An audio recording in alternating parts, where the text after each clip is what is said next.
History has a habit of forgetting women. The record of those who built America has been systematically minimized and pushed to the margins, reflecting a long-standing, deliberate effort to keep half of humanity erased from the narrative. To see how that structural exclusion was built, you have to look at the weeks just before the nation was officially formed. It's March 1776, and the legal framework of the United States is still an open draft. Abigail Adams writes a letter to her husband John in Philadelphia. She explicitly asks him to remember the ladies in this new code of laws and warns him not to give husbands unchecked tyrannical power over their wives. John Adams writes back and says he could not help but laugh.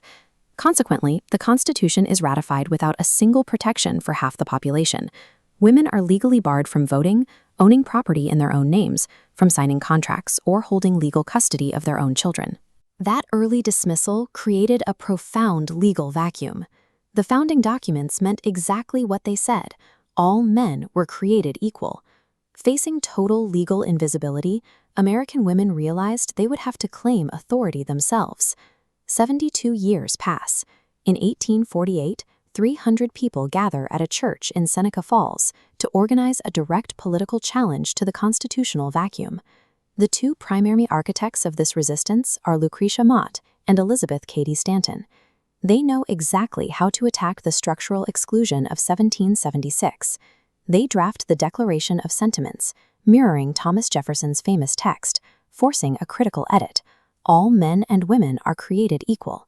Beneath that, they list 18 grievances, detailing their lack of voting rights, property rights, equal education, and bodily autonomy. Elizabeth Cady Stanton dies 18 years before the 19th Amendment finally grants women the vote in 1920. Yet, the legal arguments she drafted at Seneca Falls form the exact scaffolding that later suffragists used to tear down the voting barrier. While Stanton maneuvers in the political arena, another fight for survival is happening in the fields of Maryland. Harriet Tubman suffers permanent neurological damage from beatings she receives as an enslaved child. Despite experiencing sudden blackouts, she escapes alone on foot in 1849. Then she crosses back into hostile territory 19 separate times to lead 70 others out through the Underground Railroad. When the Civil War begins, she pivots her covert skills to military intelligence. In 1863, she becomes the first American woman to lead an armed military assault, guiding Union soldiers down the Combahee River to destroy Confederate infrastructure and liberate 700 enslaved people in a single night. By 1887, physical infiltration takes another form in New York City through a journalist named Nellie Bly. At the time, insane asylums function largely as holding cells for outspoken, independent, or otherwise inconvenient women.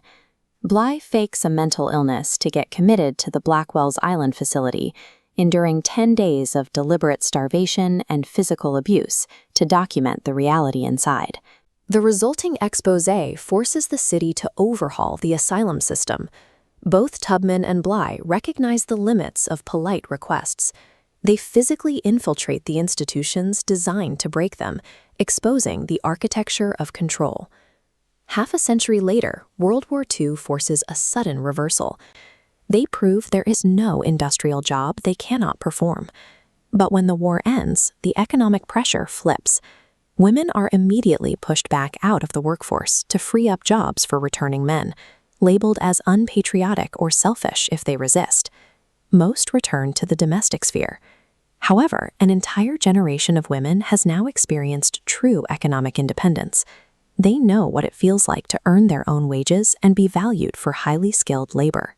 That collective memory of financial autonomy simmers for 2 decades before it boils over into the women's liberation movement of the 1960s and 70s.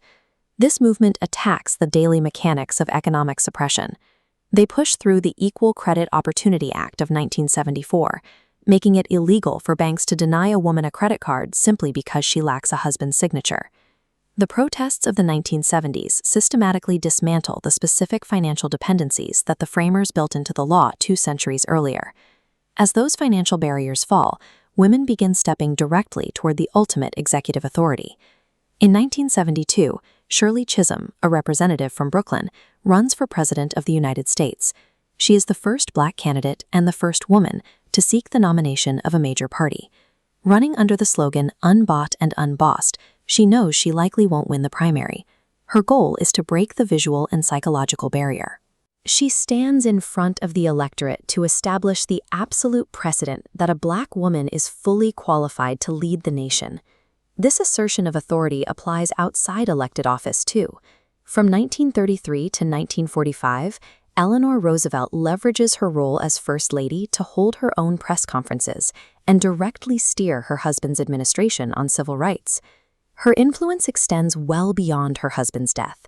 She chairs the United Nations Commission on Human Rights, navigating immense diplomatic friction to become the primary architect of the 1948 Universal Declaration of Human Rights. Look at the trajectory. In 1776, Abigail Adams asks politely to be included in an emerging legal code and is laughed at. A century and a half later, Eleanor Roosevelt writes the foundational standard of human rights for the entire globe. The history of America's progress was actively built by the pressure of the people the record tried to forget. These were the architects who seized their own rights and forced the country's founding promises to finally match their reality.